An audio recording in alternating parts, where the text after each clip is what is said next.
Yo, what's going on, guys? Great Sword here, and today I got a build update for a build update. Yeah, let's get straight into it. All right, guys, here we are with the build. I will say before I start, I have made some changes. Not everything has changed, but a good bit of things have changed.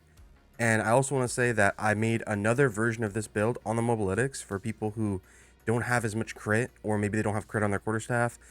The build is a crit build, so you do need a good bit of crit. So I'll be showcasing that as well in the video later on. But for now, I'm pretty happy with the build, and I don't think I'll continue to make videos on this specific build unless I do or find something really, really interesting. For what's next to come is really just Chayula. I've just been trying to gain currency to get the new support gems, the Zest gems, that convert 40% to chaos of each element. And I will be trying that next, and that is up. That's up next, all right? So let me get straight into it, and I'm going to explain stuff and try to keep it concise, but yeah. So pretty much a lot of things are the same. I'm just going to start with like one of the most recent changes. I think blind is a recent change, and leveling lightning too. I don't even know if this works. I was testing it late last night. It really does not matter what's in elemental expression except for efficiency 2, because you're really just trying to have base damage added on to your damage. So these are all the same. I have taken off Shattering Palm for Sniper's Mark just to help with bossing.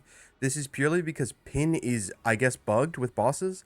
I'll literally pin them and not get a power charge for some reason. So I just am using Sniper's Mark just to, I hit it once, I hit them once, I get a power charge, I get charge staff, and I kill them much faster. This could also be A-list chimes with Hand of Chayula, and then you could free up some passive slots on your skill tree. That is also a thing, but that also makes it your mapping less smooth. So you'll have to like constantly get power charges through that rather than just getting them naturally. I believe charge staff is all the same. Whirling assault is definitely the same. Now I'm trying something new, and it actually is working out quite well. I didn't know that the Herald of Plague tech only needed support gems on Herald of Blood. I thought you had to have more things somewhere else. That was on me. But I'm testing out now, and it's working out quite good.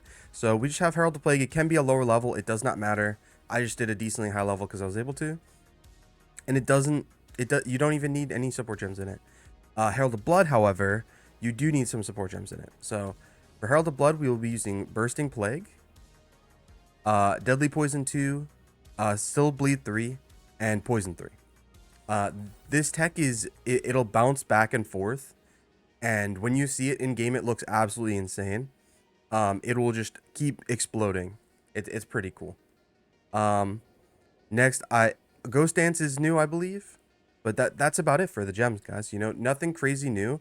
I believe the only thing really, really big is the Herald of Plague and Herald of Blood. And technically, Sniper's Mark is kind of a big deal. We really need charge staff in boss fights, and it gives us a ton more damage. Now, the really big changes were with the skill tree.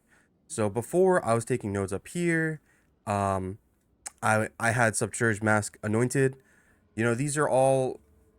there's a lot of different things going on here, okay? So I'm going to start from the bottom. Okay, I'm pretty sure before I had these, but now I have these dazed nodes, and I'll show you real quick. I got to take out this time lost. These are chance to daze on hit with increased damage against dazed, and again, chance to daze on hit with increased crit hit chance to daze. These are like slightly better than these blind nodes, just because you're getting more damage. And it's just a kind of a big deal, honestly. The damage you get from this is very noticeable. Along with this, we are also dazing up here. We're taking these attack damage nodes, and we're also dazing here. So, yeah, we have a good bit of daze. Let me put that back in. The other things that are different, I'm not taking these crit hit chance nodes because we're getting the extra crit hit from this. I also don't have the top nodes here, and I'm not getting any of these nodes over here anymore. So everything is kind of just the same otherwise. I am still taking this though. I was kind of testing out what would be the best for 3 more nodes, and this seems to give me the most damage, and break armor is kind of nice. Now that we're not anointing this, it kind of sucks. We do have to spend quite a bit to get there. but we are taking an absolutely broken node, man. Look, strikes deal splash damage. Every single time we hit with our whirling slash, look, 1, 2, 3, 4. There's so many hits, right, guys? Every single hit will deal splash damage. When I took this node, I immediately saw a difference in my clear.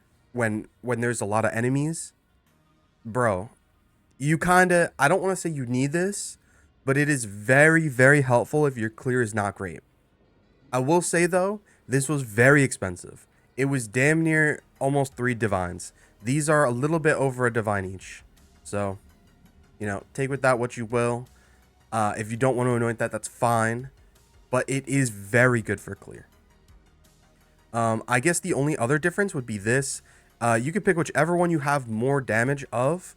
So technically, I have more flat damages on my gear. And I also have this ring that gives literally just the highest tier 1% increased cold damage. So I took the gain 10 damage as extra cold. Because that, it technically scales better in the tooltip. And that's pretty much it, guys. Let me showcase real quick the other variant. I will have it. It's on the Mobilytics. That's where I'm showing you guys this from. This other variant is if you have not a lot of crit, or you have no crit on your staff or whatnot. Pretty much it's kind of similar, right? We're just trading off days for blind. Okay. You take these blind nodes because they give a shit ton of crit hit chance against blinded. You get increased damage against blind. And then you take these nodes just for more chance to blind. I also noticed I had 1 extra node, so we threw this in here as well.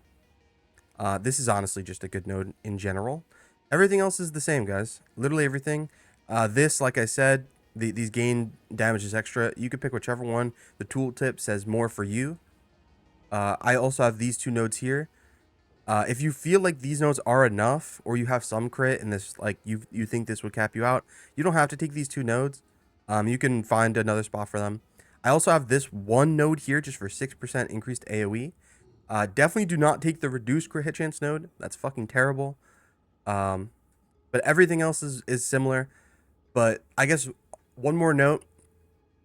Like I said, you can try the Alias Chimes, like Hand of Triula or just Quarterstaff Strike, you know. You could try that for sure. You will free up 2 nodes. I just like the smoother mapping experience. That's just a me thing. Also, I don't have the break armor here, but the more you level, or if you want to take out these 2 crit hits and this, you could easily put on the break armor Fizz node. It'll give you a good bump in damage. Alright guys, and that's it. Thanks for stopping by. Thank you for all the love on the stream and the video. I really appreciate everyone. And I'm pretty sure this is where this build will end. But the Triula is coming soon. Stay tuned, guys. Thank you so much. Y'all have a good day.